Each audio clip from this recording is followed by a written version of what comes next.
Hello and welcome to Optional Rule. My name is Scott. I'm the host of this weekly D&D discussion show. I talk about all things D&D here. I often do session design, rules design, set up blog posts for next week. Today, I'm going to be doing a little adventure creation outlining. I'll talk about what that is and how that differentiates from exact detailed adventure creation in a second, and maybe polishing up some of the journey rules I was working on last week.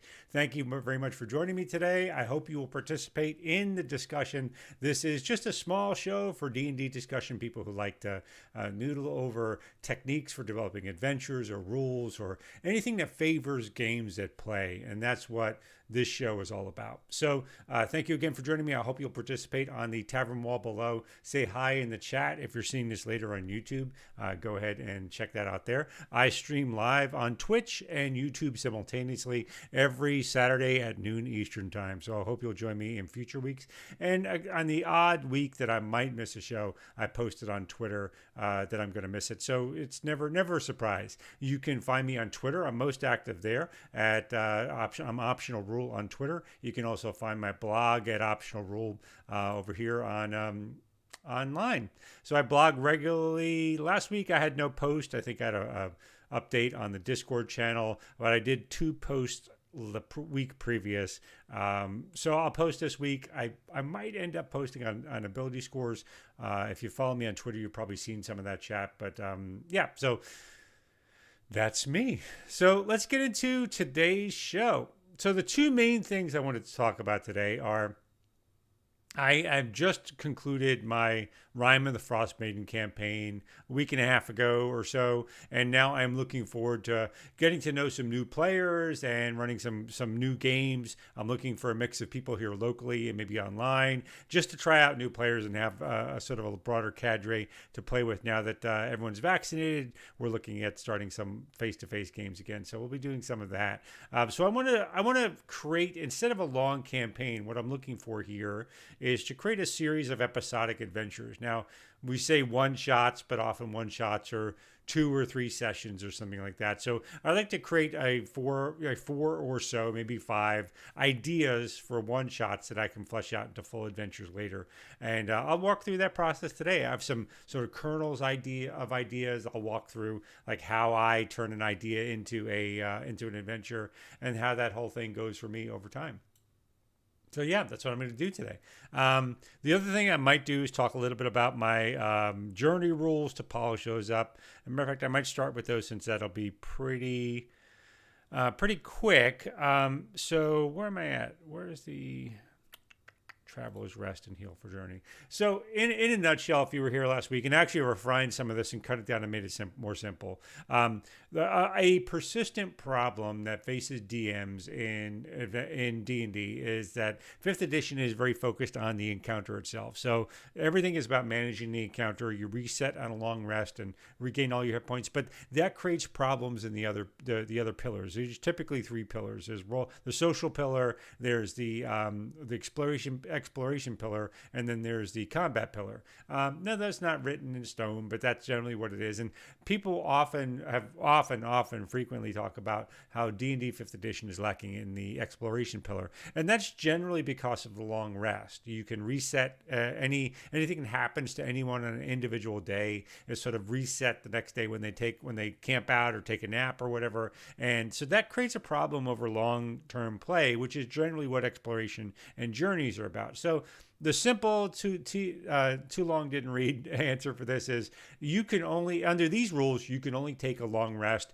in a haven. So that's something like a very high-end inn room, somebody's manor house, at your home base, something like that. So you can't take a long rest on the road, generally speaking. So your entire travel is subject to short rests only. And when you get to an adventure, like an adventure location, like a dungeon, you can undertake like 24 hours to try to set up a base camp where you can take long rests. So you have an option once you're at a dungeon in the wilderness. But the day-to-day activity and traveling is really subject to the vicious slings and arrows of random encounters and environmental things. And I've run a few short tests of this in other games, and it's transformative. It really does a great job in D&D 5th edition. Now, I got those rules mostly from a combination of Adventures in Middle-earth and Dungeon World, a game called Dungeon World. and it works pretty well for me. So that's what this is. This is shaping up to be a blog post, but it's taking longer to work out the details. Where the sticking point, everything I just told you is pretty easy to do. The sticking point is I want to create this sense of party roles in the journey.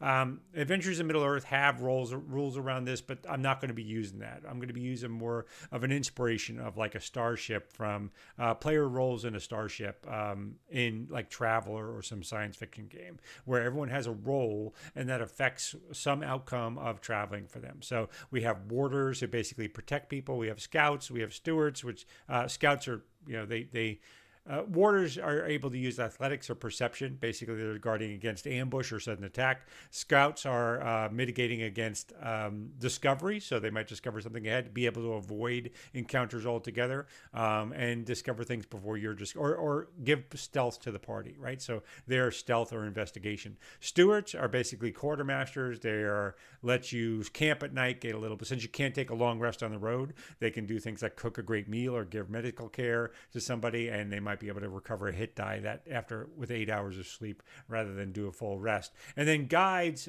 basically determine how much progress you can make every day on a journey and how dangerous that journey is based on how well they know the terrain, how well they've studied it. So the skills they're bringing to play are knowledge nature and knowledge history. So all that's going to combine. I have to work out exactly what this is, but basically I'm thinking something like scouts get a saving throw for the party to notice encounter before they ever get there, so they preemptively see an encounter. Warders might be able to do things like lend everybody else their perception roll to resist ambushes. Stewards might be able to do things like survival and medicine to give people let them recover a hit die that day, and then guides have a role to determine how much progress or how little progress you make in a day to get along in a journey, and then what kind of hazards you might face. So that's a simple retooling of the journey mechanics. There'll be easy, moderate, and hard terrain. I'm not going to break it out into whether I'm not going to differentiate like forests and hills are moderate terrain, right? They cut down on the progress you can make because of undergrowth or whether the hills are so they're not the 24 miles I think is what D&D says per day, and they came at that number rather arbitrarily. They just added up your movement speed and what a typical movement speed is. So this just noodles it down to basically plains or grasslands. You can get about 20 miles a day on.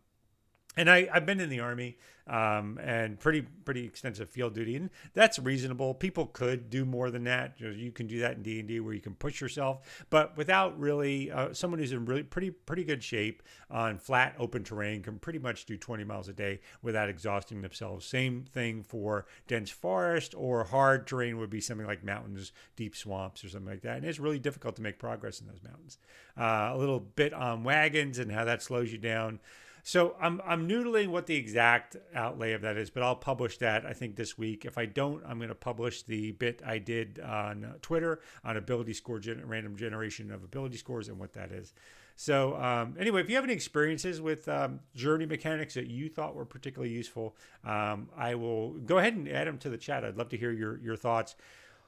Now, separate from that, I'll be using as well a sort of an advanced healing thing. One of the most transformative rules in terms of the deadliness of the game is death saving throws. So a rule I have not tested yet, but I'm looking at, is that failed death saving throws don't clear when you wake up. Right now under D&D, when you go down, you begin to make death saving throws on a failed save. That's basically 55% versus 45% to succeed. On a failed save, you just roll a straight D20. On a failed save, you hey, Dairy Dice Roller, it's great to have you here. Your group would love these rolls. I will publish them this week. I'm trying to take a little bit more time with them because I think there's something here. Like I think there's something cool here.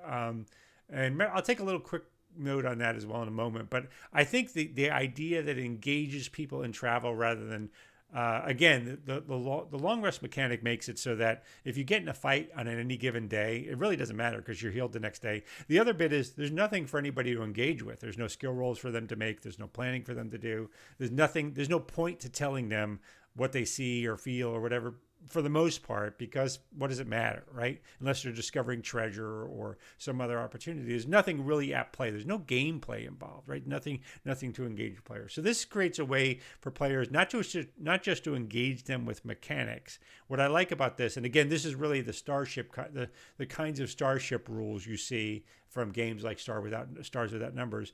It's not just that they engage with mechanics, is that the mechanic they're engaging with has an impact on other members of the party, right? That's actually the important part. Like all the mechanic piece is sort of an aside. What's actually important is the player knows, oh, this other player at the table, something they're doing gives me a benefit or negatively impacts me. Like they're invested in the success of that other character because they have a personal stake, and they like seeing something happening for that other character. So that's the underlying principle of the design.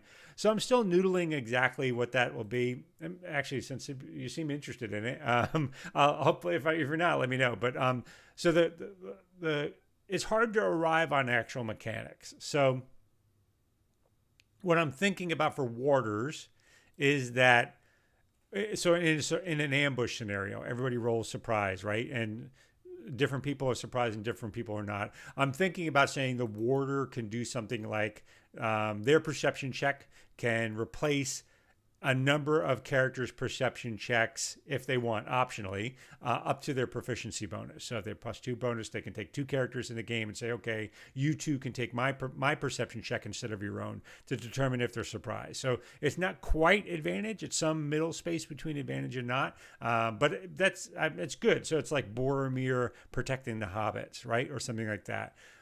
The other one will be their athletics check. So if there's a save or an athletics check to avoid some sort of natural disaster, because the idea is the warder is in the group. They stay with the group and they guard everybody, right? So if there's a rock slide or something like that, they can roll their athletics check, and anyone can replace their own athletics check with the warder's athletics check. So that's something.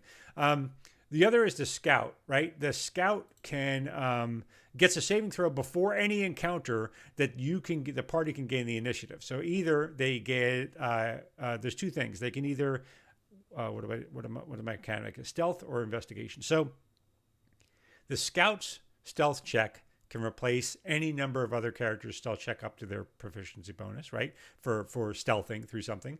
And the other is the investigation. So they get an investigation check to notice any encounter before the party gets to it. So it's not just you run into an owl or bear in a field, roll combat. They actually get a chance to avoid an encounter before they get to it. So that's the mechanic for a scout, right? And then the steward is, any loss of, but basically with the rest rules, if you sleep that night, there's a DC 15 survival check if you're proficient with cooking gear, or a DC 15 medicine check, and you spend the use of a medical kit, and you can give somebody 1 hit die back if they're sleeping that night. So that's some recovery mechanism. You're not getting spell slots back. You're not doing something else. It's some recovery mechanism in the field. And then the last bit is the guide makes some kind of roll. And this is where I have to figure out what the mechanic is for that. I want them to have a role, and I want them to do something like they have to have equipment like maps or getting a local guide to inform them or something like that. And their role determines how much progress you actually make that day. Because if they choose a bad route, they didn't know there was some kind of river that was swollen down an area and they can't make progress, or it delays you or something like that, right? Or if they fail, that maybe you double your chances of an encounter that day. So that's the general mechanic.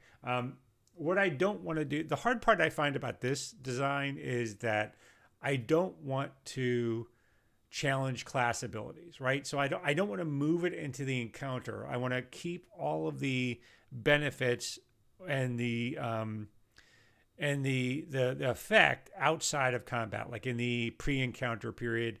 And what I don't want to create a dependency on a character class or character class ability. I would rather create a dependency on like proficiency. So, and this is another part I'm still kind of debating. Like, do I say the warder, any class, anybody can declare themselves a warder, but they have to be proficient in perception to do a certain number of things, and proficient in athletics to do a certain number of things. That seems reasonable to me. Anybody can be a scout, but they have to be proficient in stealth and they have to be proficient in investigation. That's a rough one because a lot of rangers are going to want to be the scout, and are they proficient in investigation? I don't know. So it's like maybe that should be investigation or perception. I don't really know, to be honest. Same thing with Steward seems reasonable. So you have to be proficient in survival or medicine to set up a camp. Guide, you have to be proficient in nature or history. You can't just be some rando and looking at a map. You have to know something about it. So I'm still noodling about how to actually set this up so it feels exciting and engaging, but doesn't exclude players, right? And then there's some rules around what is it? What if you get 2 players involved? That seems to be straightforward. If you had 2 warders, they can use their ability to cover different people. If they're limited to their proficiency bonus, they can cover 2 people. Scouts probably get advantage in avoiding encounters or stealth, right? But I don't know. Anyway, so how do we do all this in a way that I really want it to be like a page and a half. I don't want to create one of the my whole shtick is to create these optional rule. That's my name, right? Online, and I am constantly berated by people online when I post something about how I should play a different game. If you want this, you should go play a different game. And I'm short of patience for that because I want to say to them, really, it surprises you that someone whose name is optional rule is focusing on optional rules for D&D. That surprises you. That's your threshold. That sort of bugs me. The other thing though is that there's a massive difference between a couple of pages of house rules, which is that's what it should be, and a whole different system. So I know I'll talk about the moon system in a second, but if you just took the journey system and the moon system, I'll talk about in a second, it really would transform D&D without having to be a whole other system. People want to push a whole other OSR. OSR is this elitist virtue signaling in D&D, unfortunately. So people want to push that out me as if a page and a half or 2 or 3 pages of house rules is the equivalent of reading 3 whole other books. That is not the same. And getting a party to buy into what those differences are. Those are not the same things. And, it's a patch to the system or a change of pace or something like that. That is, first of all, no one needs to justify why they want to do something or where they find something interesting. They need to justify it if they want you to do it, but, people don't need to do it. So those are just not even this. It's not just not the same ballpark. It's not even the same sport. Patching a rule with a couple pages of stuff that honestly I could explain in 5 minutes. That's not the same as going with a whole different system.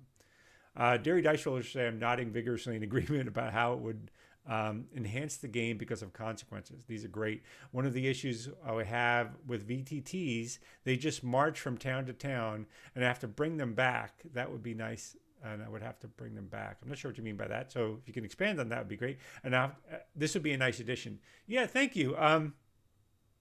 Yeah, good thing those people don't listen in our games. Yeah. I agree. I think, I don't know how much VTTs have to do with it. I don't have a screenshot of it, but I did. A tip for VTTs, by the way, for overland travel is I always have one scene with an overland map, and I have a single cursor that represents the party, so I don't have to put every party member there. I was using Foundry in my last game. I may or may not use that in my next. But anyway, you can give all players permission to control that, and you can move it across the overland map so the players know where they are. That was really. Our party misses encounters. Yeah, missing isn't a problem for me. I don't need to force the players to have combat, right? What I want them to do is engage in it and give them something interesting. So it'd be really like an owl bear. Let's say they run into an owl bear. I would be tempted if the scout saw it first, to knowing what the party does. Throw something in there that tells a story about the world. So a lot of random encounters, my problem with a lot of random encounters in D&D is they have that anime feel, which is they're just, I don't mean that to be derogatory, but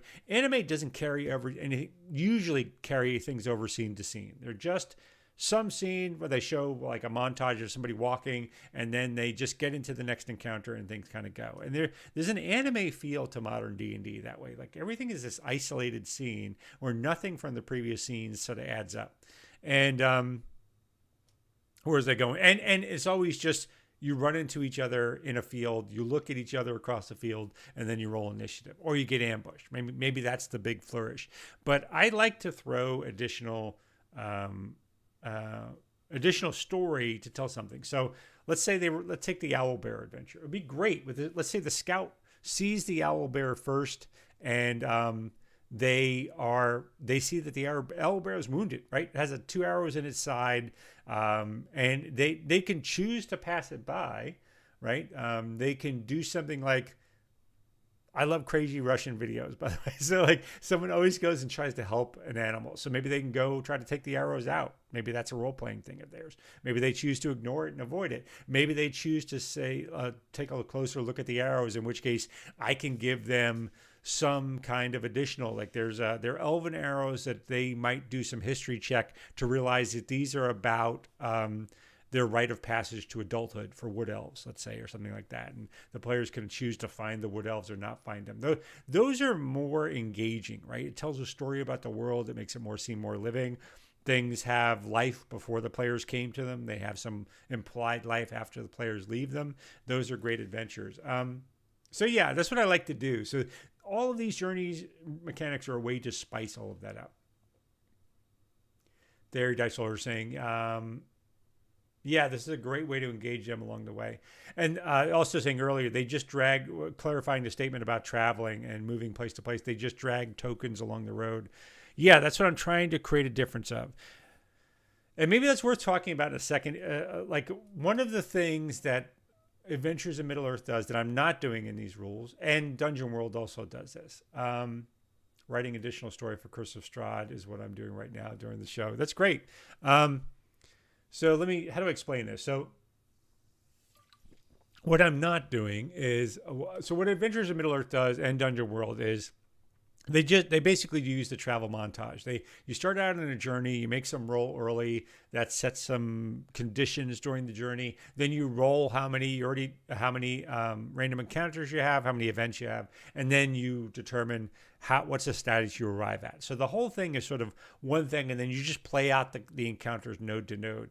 What I don't like about that is it takes player agency away, like because you don't know how the previous adventure went. So if the players decide that if the players are they hit their first encounter and it just chews them apart, like they take massive damage and they want to rest, that's a decision they need to make before the next encounter, right? You can't just say, well, you can't rest, you got another encounter coming, or no matter what you do, you're going to have another encounter. Like that's not what I want out of the game. I want them to make the decision of how they spend their resources. Like we got chewed up here, I want to try to find a secure location where I can rest.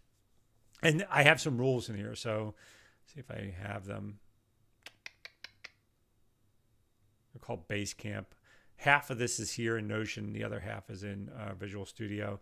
So let me actually start it so you can see it. But so I have the notion of base camps. I said earlier, if you have equipment, you can try to establish a base camp. It's a DC 15 survival check. Anybody can make it.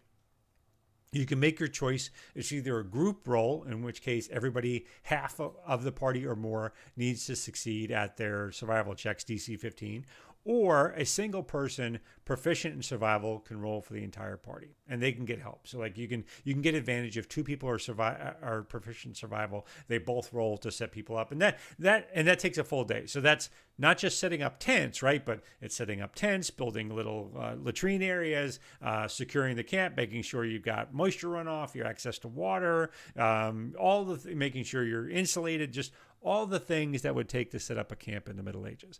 Now, if you don't have equipment, you can do that, but you can try to set up a base camp out of lean-tos or whatever, but you have to be proficient in survival to make the roll, and it's at disadvantage. So that's the, I'm going to show the partial I have. I have a partial blog post on this written already, and I'll bring it up because why not?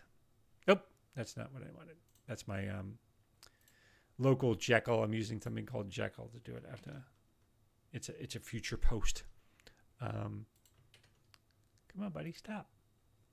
Control C. I don't know why this is not stopping.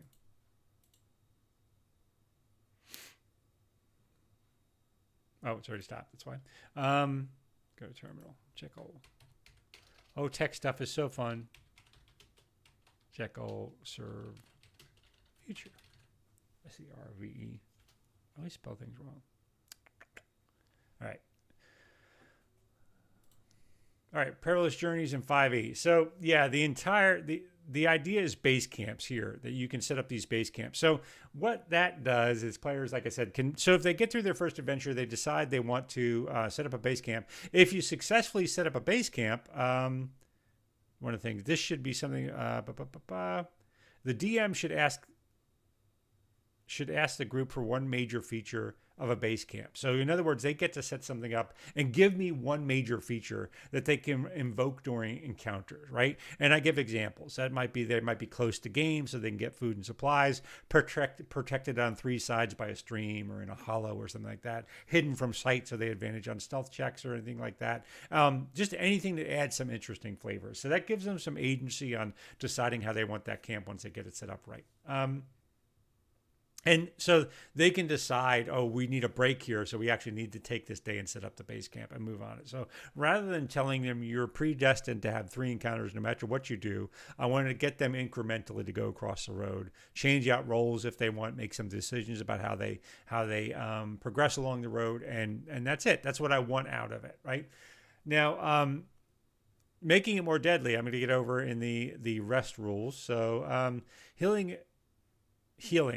I'm not sure about this. I'm not sure. Actually, I might make this a separate post. I posted some gritty rules with lots of rolling before. This is going to be a lot easier than that. So the basic of this is there's no healing overnight. You always spend your hit die. You recover your hit die during a long rest. Combining that with a limited long rest, that could create some additional rules. And then the other thing is that death saving throws. You do not clear failed death saving throws when you go down. So this could potentially be a lot more deadly. So especially if you go down multiple times. So if you go down, you fail 2 death saving throws, you come back up and you start fighting again. If you go down again, you start with two failed death saving throws, and you get to heal those by spending 1 hit die to heal them. You don't get to spend that hit die on hit point healing, and that just creates a much more deadly environment. Now, I'm interested in this. It would take a party somewhat interested in it, but I like it. I think that's a good role. I think it's a good rule. So yeah, and lesser restoration would restore lost healing check. So there's a spell alternative to that as you get higher level. So that would be how these rules would merge together. All right, so I need to noodle out, like, how can I do this in some way that feels natural, makes sense, right? Is consistent.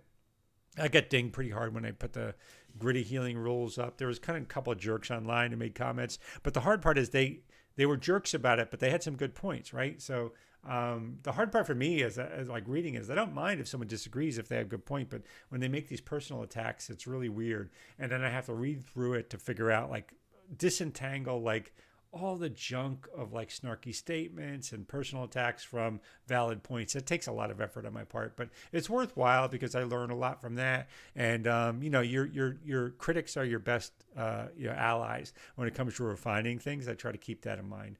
So but it's always hard to take. Nobody likes to be felt like they're being personally attacked.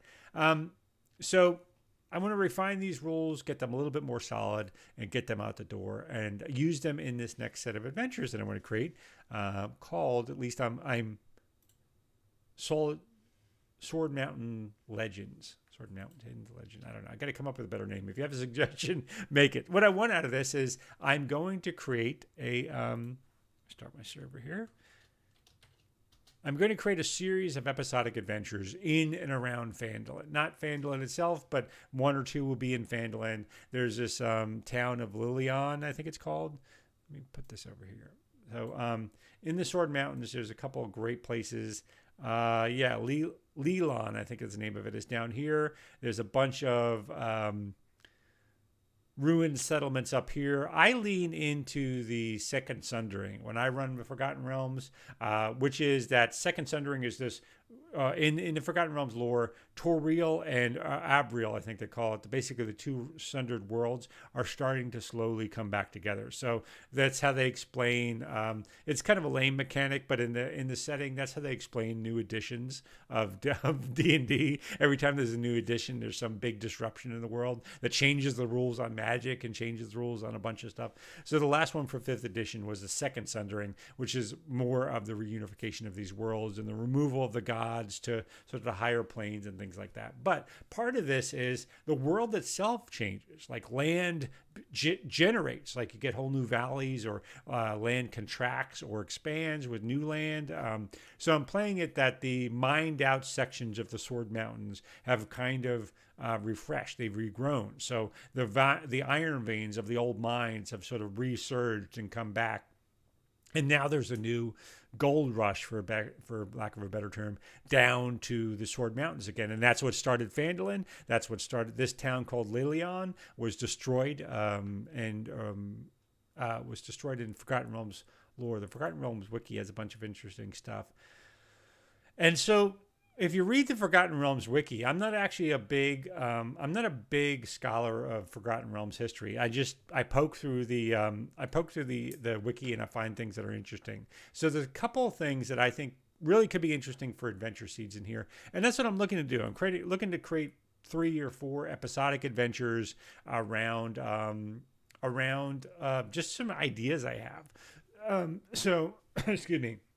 So the first one I have is sort of I always give them some theme, right? So I have like a Scooby-Doo mystery that I want to do for maybe one adventure. I have sort of, and that would be, so the kernel of that, where that came from, I usually start out with a kernel of a neat scene, right? So, or some neat twist that I like, and I build an adventure up around that. So the twist here is I posted last week a map of a graveyard and asked people like what, for some adventures ideas. I came up with half of it. Somebody else who responded me came up and gave me this inspiration that wouldn't it be cool if there was something killing off people, that the bodies buried returned, right?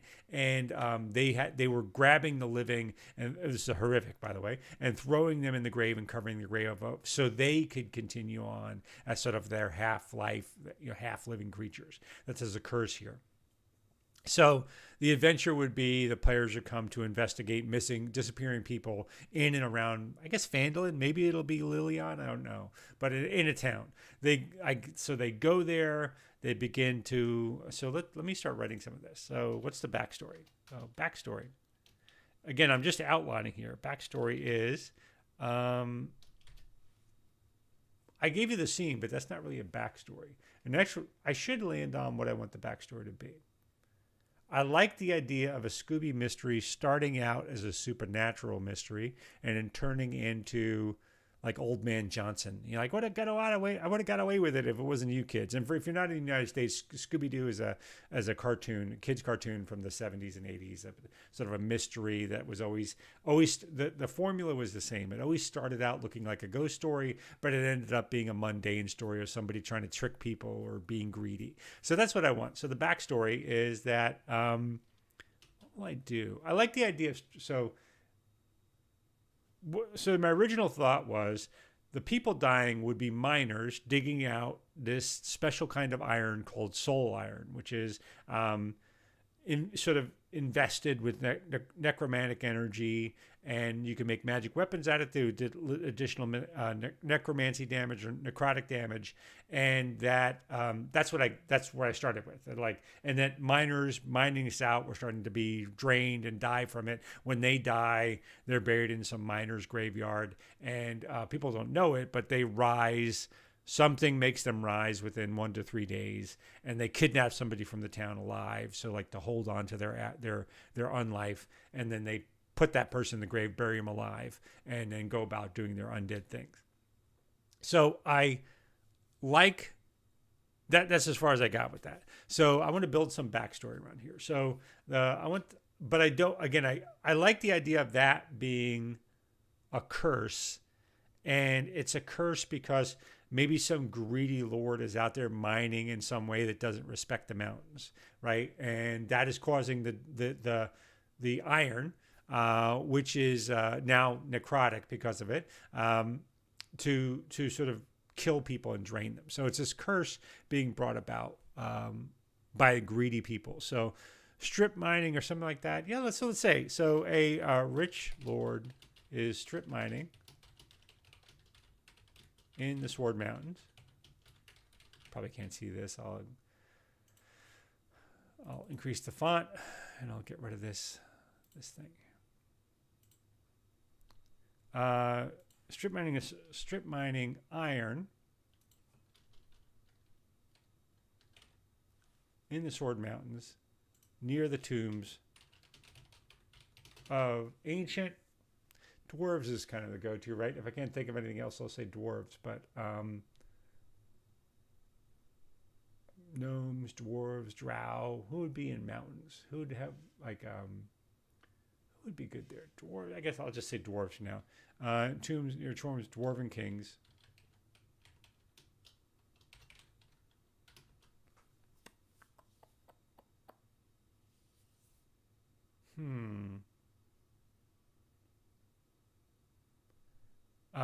Yeah, so there's a curse arises that infects the iron with necrotic energy that kills anyone who handles it for too long.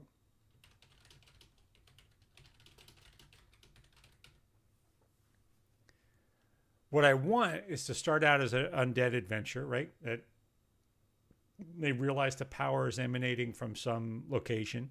Go there, talk to the undead lord, and realize that this person is just actually just ruling over some kingdom of the undead and not going to go outside. That it's the person that it's the person strip mining that's actually causing it to come out. That's what I sort of want out of it. So.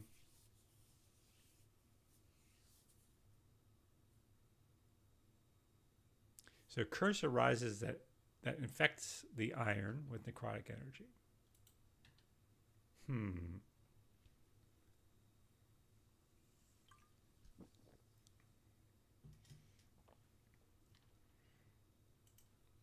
So they're digging through, discarding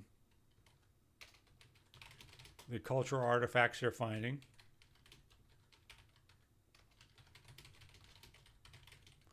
As they dig. So they're basically just, it's like an old city that that these creatures can live in, right? And they would rest, like disturb it, and it disturbs their rest.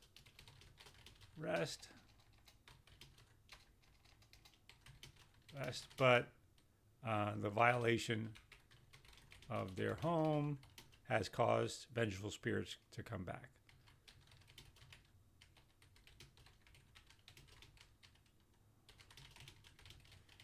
I like that revenge. So Rich Lord is strip mining in some location because they found the soul iron. That in and of itself isn't bad, but they're basically tearing through an old dwarven settlement that was sealed and blessed, and now they're just like tearing old artifacts down and buildings and just throwing them into a giant trash heap, and bones and things like that. And the undead are rising because of this desecration of their home ground. So it's cursing the iron. So anyone that handles it becomes drained and turns into like a hungry undead that want to take revenge on any living in the area. And that's the core of it, that if the players shut this down, re-bless the area, they can they can settle the dead down. Alternatively, they can just say, well, this is really rich, so they can kill. So the two things at stake, here's what I like to do. I'm putting some notes, but what's at stake? At stake, fantastic locations, borrowing from Sly First, and important NPCs. Potential encounters. I'll probably only get through one of these today. All right. So the whole idea is that, so what's at stake? Like shutting down the mine and restoring the peace of the lost city, piece of lost city, making the dead rest again, and making the dead rest again, letting the dead rest again. Or they can seize the kill the undead lord, undo the basically undo the magic at the location,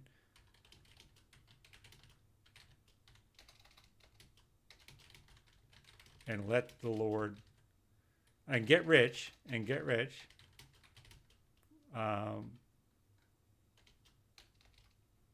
from the Lord doing the mining. Maybe they'll be betrayed in the end.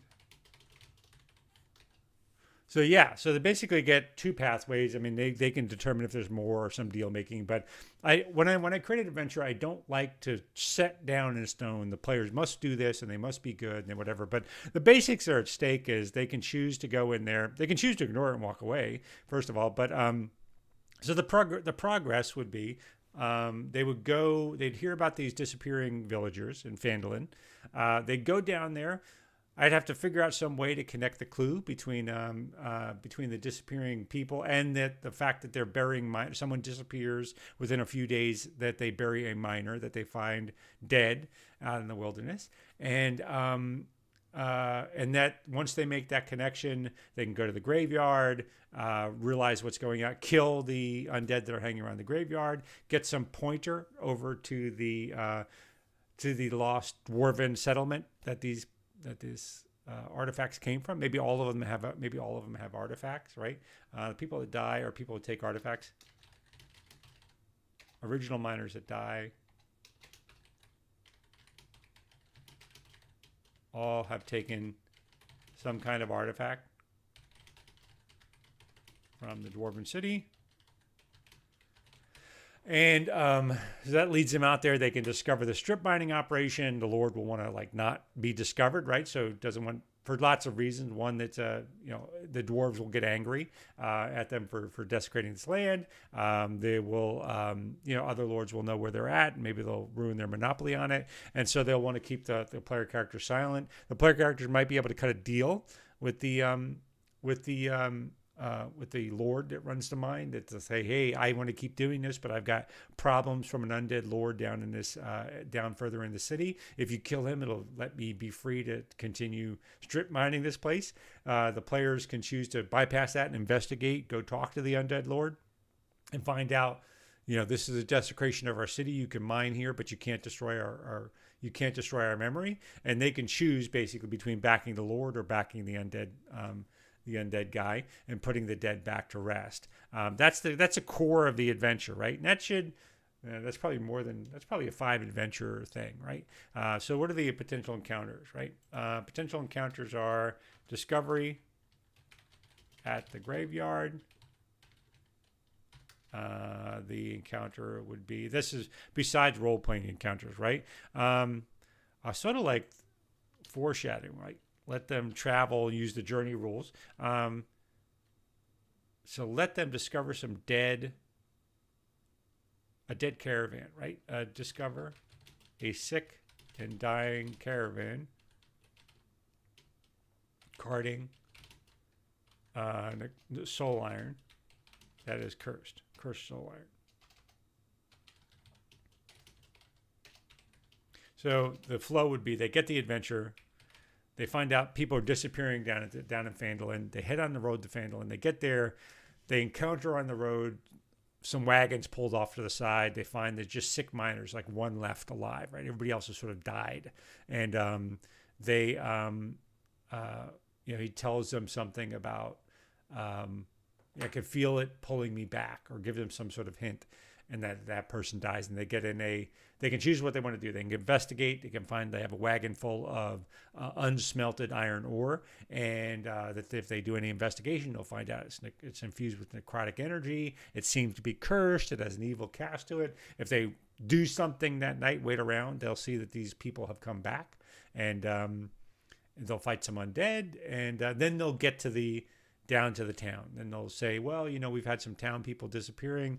Hopefully they'll make the connection between we just hit these undead on the road, and if they ask questions, they'll say there's been something moved down to the graveyard. If they ask about the graveyard, so well, we've been finding some miners dead up in the mountains, which will be a similar description of what they did on the caravan, and they'll investigate that. If they do, they'll realize that the graves have been turned over, even the ones that the townies didn't realize it because they were fresh graves, but it looks like something else had happened at the graves, and they'll realize these people were being buried alive, and then they'll have to hunt out the undead, find the dwarven artifacts, question that, go to the dwarven location, figure out that, and go forward. So yeah, I think that's a good outline for the adventure itself.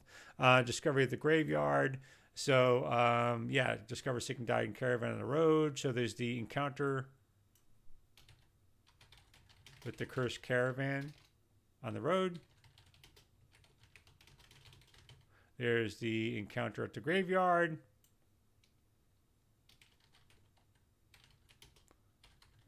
So when they disturb the graves, they'll have to take out the undead that are in the graveyard.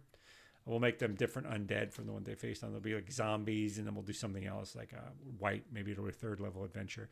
Then we want maybe some random wilderness encounters. Wilderness encounters. Then we'll get them to the dwarven the strip mine site.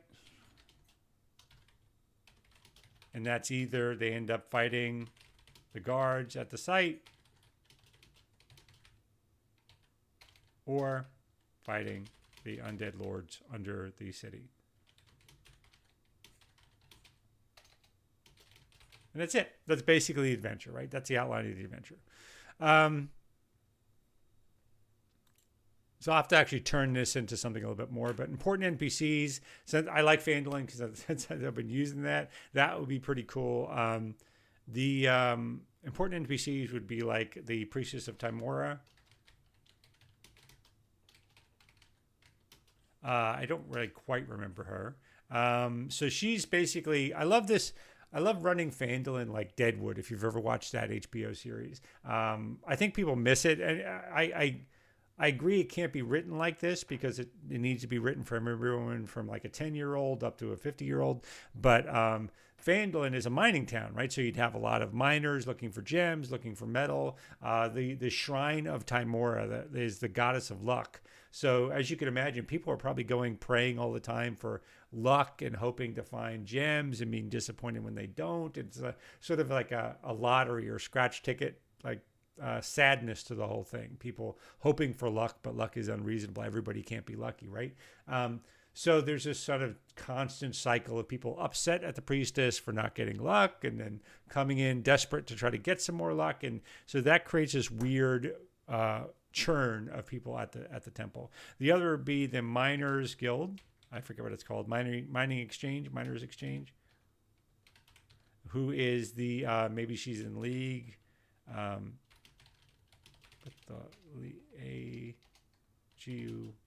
With the Lord strip mining. So the Miners Exchange is probably involved in some way, shape, or form, right? They have information about the mining in the region and the miners that have gone missing, but they're always running some sort of shady operation, right? Because they're part of the Zentarum. And who might be an important? Obviously, the Lord at the Lord at the strip mining site. And then there's the Undead Lord. He's kind of the guardian, right? Former of the site. Let's say he's the former high priest, bound to protect the city by vows. That's why they've come back, right? The old guard, like most of the undead, will be the old soldiers from this place. And that will be that. So yeah, that'll be the important NPC. So fantastic locations like creepy graveyard. Yeah. What else do we have? So we would have really only a couple, like the strip mining site base, and then the deep depths of the ruined, and they were hill dwarves, right? So they weren't delving deep like the old ancient mountain dwarves. Depths of the ruined hill dwarf city. I even say it's a holy site, like it's a cultural holy site.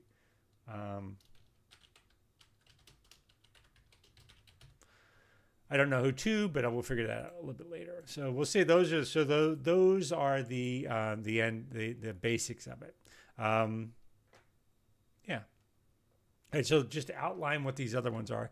Carnival of Flesh. One of the things I love about this I wanted like a body horror type adventure, and there is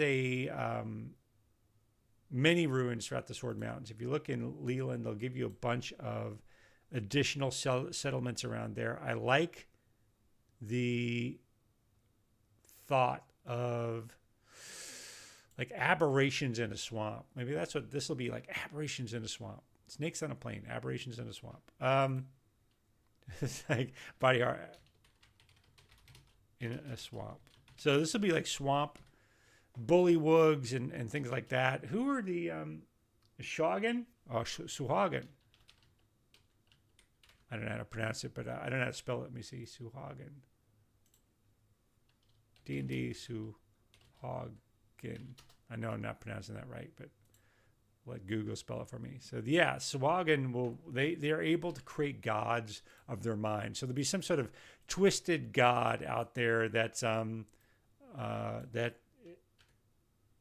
is twisting the flesh of people. I love aberrations beginning to come out of the swamp, attack people. Yeah, I like that. I mean, so what? I don't know what the hook is, but I just like that thought, right? Suhagen and the aberrations in the swamp. Suhagen are setting up too many temples here. Actually, I want to create a question. So Lilion, that city that I just said, it's been reestablished in the last, depending on when you run your adventure, but I think 1490 is when the adventure started up again in 5th edition, and that got founded again in 1485. So they're trying to rebuild the city that was destroyed. So Suhagen are building, basically it's a sort of land grab story, right? So tension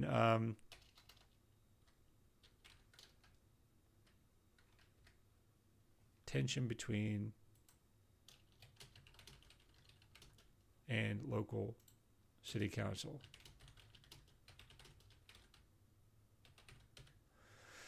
I'll figure out what the details of that is. So basically, it's a body horror one where I was trying my pause there was, should I throw in some like warlocks? Yeah. So yeah, and a warlock cult. Throw in warlock cult. Secret warlock cult. Worshipping Jubilex. Maybe Jubilex, I don't know, somebody like that. Yeah, so it'd be straight up body horror, people twisted and facing aberrations and things like that, and getting out into the swamp and just fighting and walking through the swamp. Again, journey rules would be very useful for that because you're near the Mirror of Dead Men. This is I wanted an Indiana Jones adventure, right? Recovery of the Horn of the Deep. I don't know what that does. And maybe I've already done a mountain. Well, there's all mountains, right? So the Horn of the Skies, we'll say. Don't know what that is. I just want to like a straight up artifact recovery.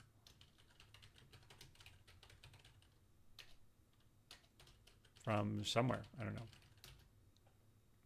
Enables people, let's say the horn enables, let's say that's a druid-based adventure. Druids to heal nature and promote growth. So that'll be like a tension between the reestablished towns and people trying to forge a culture in the wilderness, and druids not wanting to do it. So core tension, although I did that last time. Tension is letting druids use the horn for natural restoration, or giving to Leland to help them rebuild the city, like through getting like fish back there or game or yeah. And then Dragon in Twilight. I sort of like this. This would bittersweet story or passing or getting rich. So there is a culture of gnomes that live in the hills nearby that have a gold dragon guardian, and the gold dragon is ancient, and I'm going to say they're dying, right? So I remember Candlekeep Mysteries has this great soul of a dragon guardian that is bound into a book. And also like Dragonlance, where there's this ancient gold dragon that was just old and decrepit. So that's what I imagine. I imagine this old dragon that's decrepit. They don't want it to get out that this dragon is actually significantly waned in power and is basically an invalid. Because people stay away from them because of the protection of the dragon. What the dragon wants them to do is recover some sort of crystal.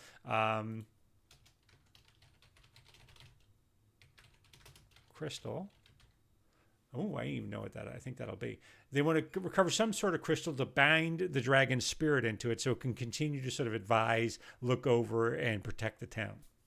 As I like this idea of Candlekeep Mystery, of this dragon that's bound into a book that the players can visit and question.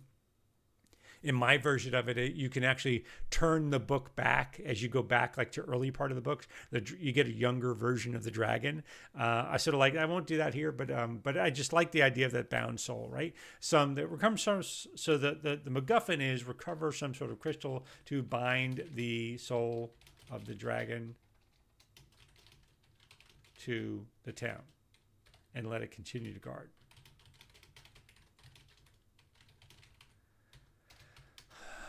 I like this idea of something special to be able to do that. And I've used a piece of lore that I introduced before, that sometimes chromatic dragons can become good, that they can actually change their nature and become good. And when they do, they become, that's my version of gem dragons in my world usually. So that like a green dragon that might be evil who becomes good becomes a jade dragon, right? That they have transformed.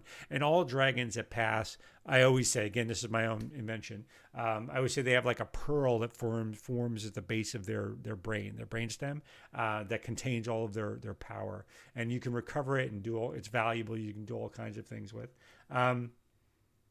So I like the idea of recovering a chromatic dragon that turned good, like their body, right? To recover some body artifact from them that will enable to bind, in combination with this gold dragon spirit, be able to bind their spirit so they won't be lonely or something like that. So yeah, they have to go to the dragon's graveyard. Ooh. A place where dragons in the region go to die.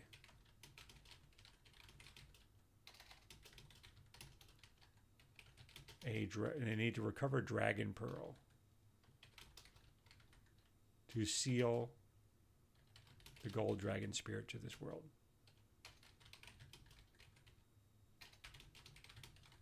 All right. Is it a pearl? No, I want to recover. Should be graveyard, because I would be cool to do like petrified dragon's eggs and give it this idea of rebirth instead, right? That could be pretty cool. Yeah, that's what I'll do instead. So I don't want them to go to a dragon graveyard because you wouldn't have eggs in a dragon graveyard. Instead, up north of Neverwinter, Mount Hutt now is this volcano that exploded when a primordial escaped and destroyed Neverwinter and buried things in ash. So I'm going to say instead, petrified dragon eggs say petrified gold dragon eggs. Dragon eggs from a buried dragon's, say, a lair. Destroyed when Mount Houtnell went.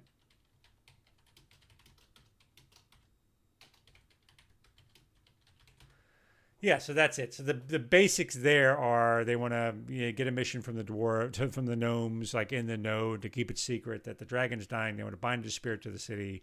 The players are tasked with going to a destroyed dragon's lair where they might have to do some digging, and they'll have to fend off some enemies. And the bittersweet story of bringing it back in time for the dragon to pass and bind its soul to this world. So yeah, that's the outline of abilities. All right, we're right at the hour. That actually worked out time-wise. I'm going to go ahead and wrap it up today. I really thank everybody for joining me today. I appreciate it. If you're viewing this later, I appreciate you viewing it later as well. I hope you'll drop a comment down in the comment section. This is on Twitch. I know Twitch every couple of weeks clears out archives, but the full archive of all my shows is over on YouTube. You might be watching this on YouTube, so you know that already. If not, if you're watching from Twitch, just go over to YouTube, look for Optional Rule over on YouTube, and you can find those shows there too. So thank you very much. I'm going to go ahead and wrap this show up today. I appreciate it. This has been fun. As always, if you have a comment later, go ahead and leave that down in the show notes or anything on the tavern wall down below. Like, subscribe, do all those social media things. I hope you found this enjoyable. It was great to have you here. Dairy Dice Roller, thank you for your comments. It was great to have you around here. Hit me up on Twitter if you have any questions or additional comments. I hope to talk to you in the future. Until next time, remember, fun is not optional. Thank you, everybody. Have a great day.